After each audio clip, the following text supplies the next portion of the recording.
कभी कभी लाइफ में अचानक से ही कितनी अच्छी अच्छी चीज़ें हो जाती हैं। अचानक से ही हमारे साथ कोई खूबसूरत सी घटना घट जाती है। अचानक से ही हमारे साथ कोई खूबसूरत सा अनुभव हो जाता है। अचानक से ही कोई खूबसूरत चीज़ हमारे सामने आ जाती है। अचानक से ही कोई अच्छा व्यक्ति आ जाता है। अचानक से ही कोई अच्छी पिक्चर कभी सामने आ जाती है। अचानक से ही कोई अच्छे विचार कभी हमारे सामने आ जाते हैं। अचानक से ही कोई अच्छा गाना कभी कभी हमारे सामने आ जाता है ना। ऐसे ही एक गाना आज मेरे सामने आया और गाना इतना अच्छा मतलब टू गुड।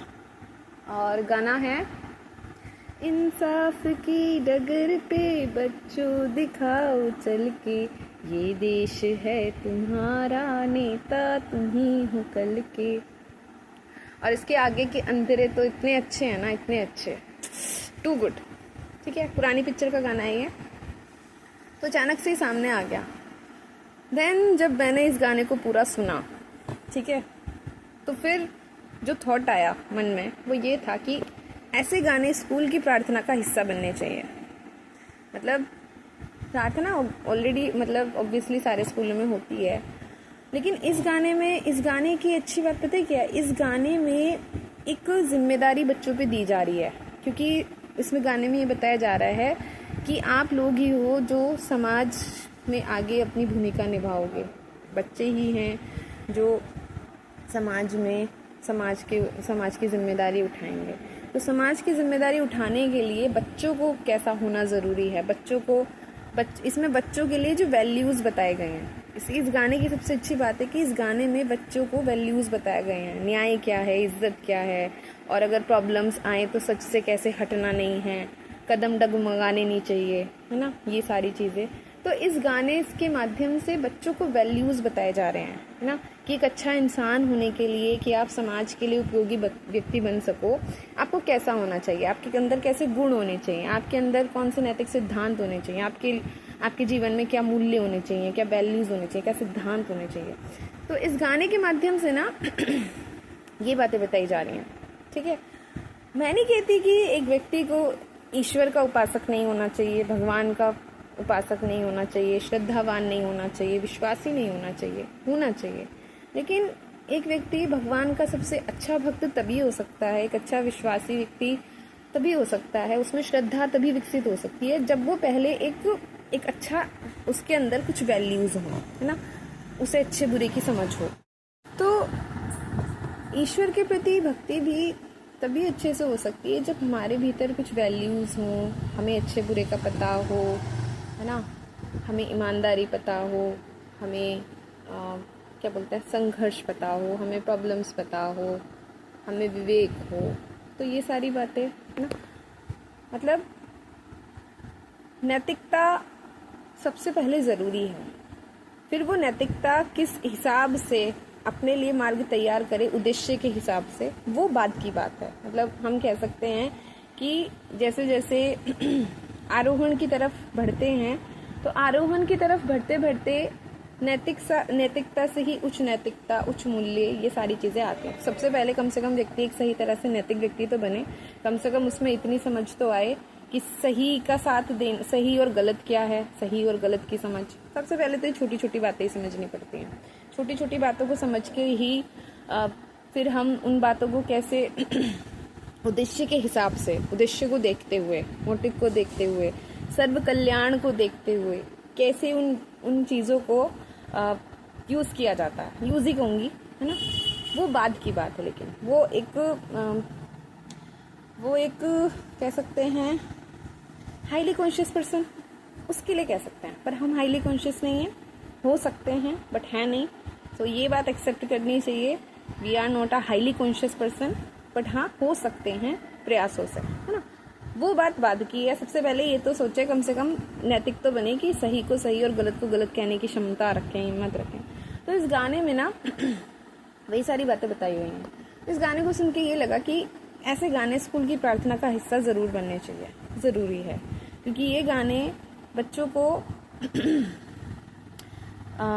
ईश्वर का धन्यवाद भी करना चाहिए, बिल्कुल ईश्वर का धन्यवाद करना चाहिए। लेकिन स्कूल की जिम्मेदारी होती है, स्कूल की रिस्पॉन्सिबिलिटीज़ होती है कि वो बच्चों को एक अच्छा व्यक्तित्व, है ना, उनका क्या बोलते हैं उसको, सर्वांगीण विकास करें। तो उसके लिए इस तरह के गाने बच्चों को ज़्यादा प्रोत्साहित कर सकते हैं। तो आई थिंक इस तरह की कोशिश बच्चों के लिए ज़रूरी भी है। आजकल तो बच्चे थोड़े अलर्ट हो रहे हैं, पर एक तरह से अगर ये ऐसी चीज़ें शुरू होंगी तो क्या बोलते हैं उसे, सोने पे सुहागा वाली बात हो जाएगी, है ना। तो वो चीज़ है। तो और ये तो सिर्फ अचानक से मेरे सामने आ गया, और फिर बात वही है कि पता नहीं हमारी पुराने समय के जो 60s 70s 80s के जो उस समय का टाइम पीरियड होगा, ऐसे कितने कितने खजाने जो हैं वहाँ पे भरे पड़े होंगे। मतलब ये गाना तो आहा बहुत ही प्यारा सॉन्ग है, बहुत ही प्यारा। बच्चों पे पूरी तरह से जिम्मेदारी डाली गई है कि समाज का अगर भला हो सकता है तो सिर्फ और सिर्फ आपके माध्यम से हो सकता है।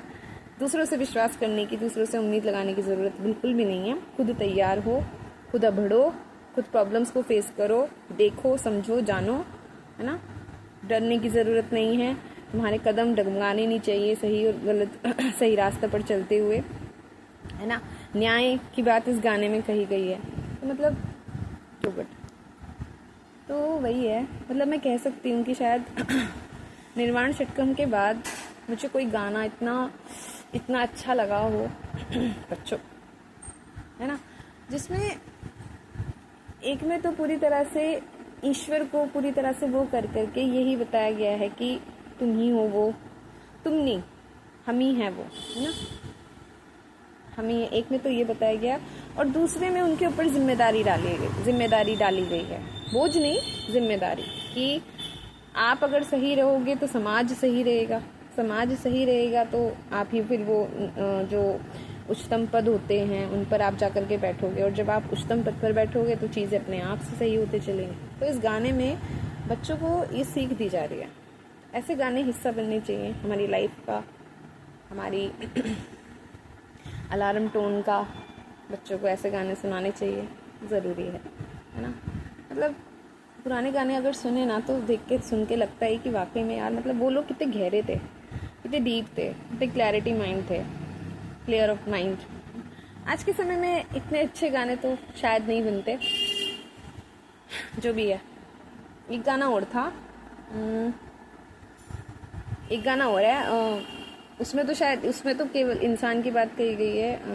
गाना था, तू हिंदू बनेगा ना मुसलमान बनेगा, इंसान की औलाद है इंसान बनेगा। ये गाना भी अच्छा है, पर इस गाने को हम स्कूल में यूज़ नहीं कर सकते कर भी सकते हैं, लेकिन फिर वही है कि कर भी सकते हैं, लेकिन बात ये है ना कि लोगों को ना आज के समय में मुद्दे चाहिए होते हैं, कि कहीं से उन्हें मुद्दा मिले एंड वो ब्लास्ट हो जाए। सो ऐसे मुद्दे लोगों को क्यों ही देने हैं, टाइम वेस्ट ऑफ टाइम। जो चीज़ें अच्छी लगती हैं, जो चीज़ें समझ में आती हैं, उनको आगे बढ़ाना चाहिए, है ना। जो चीज़ें वेस्ट ऑफ टाइम हैं, जो बहस का मुद्दा बन सकते हैं, विषय बन सकते हैं, उन चीज़ों से जितना हो सके दूर ही रहना चाहिए, क्योंकि बहस का कोई निष्कर्ष तो निकलता नहीं है, कोई फ़ायदा नहीं है बहस करने का। सो इग्नोर जो भी है। बाकी ऐसे गाने अच्छे हैं, है ना। जैसे पहले स्कूल में वो चलता था, सारे जहाँ से अच्छा हिंदुस्तान हमारा, है ना। अब वो गाना जो है, ये जो गीत है, ये स्कूलों में गाया नहीं जाता। आई थिंक इसके पीछे कोई पॉलिटिकल रीज़न होगा शायद, क्योंकि इसको शायद ये बताया गया था कि ये गाना जो है किसी मुस्लिम ने लिखा था मेरे हिसाब से। मतलब मुझे, मैं श्योर नहीं हूँ, डाउट है।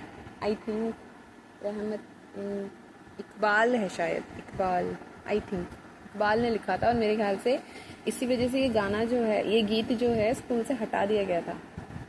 सो अभी ये वाला गीत जो है आई थिंक ये गाया नहीं जाता, श्योर नहीं हूँ, बट ऐसा सुनने में आया था, ठीक है। लेकिन गाना तो बहुत अच्छा है ना। मज़हब नहीं सिखाता आपस में बैर करना, वो संतरी हमारा वो पास्ता हमारा। बस यही चीज़ हो गई थी।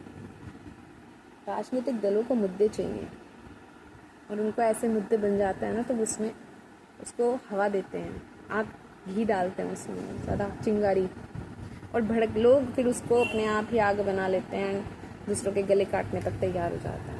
तो जब हम दूसरों को नहीं समझा सकते ना किसी चीज़ के लिए, तो उसको अपना काम सही से करते चलो, सबसे ज़रूरी यही है। सो यही है, स्कूल्स के लिए एक अच्छी शुरुआत हो सकती है ना। मतलब बच्चे जो जग रहे हैं और अच्छे तरीके से जगेंगे, उनके ऊपर जिम्मेदारी आएगी तो वो इस बात को समझेंगे, बेहतर है, ये ज़रूरी भी है। तो इस तरह के गाने जो हैं ढूंढने भी चाहिए, खुद से आ जाए तो बात अलग है ना, खुद से सामने आए, क्योंकि खोज तो किसी और चीज़ के लिए चल रही थी, ये तो खोजते खोजते खोजते खोजते सामने आ गया है ना। और बहुत अच्छा है, 3-4 बार मैं सुन चुकी हूँ और मेरा मन अभी भी नहीं भर रहा है मन कर रहा है इसको सुनते रहो सुनते रहो सुनते रहो, गीत की तरह। तो वही चीज़ है, बस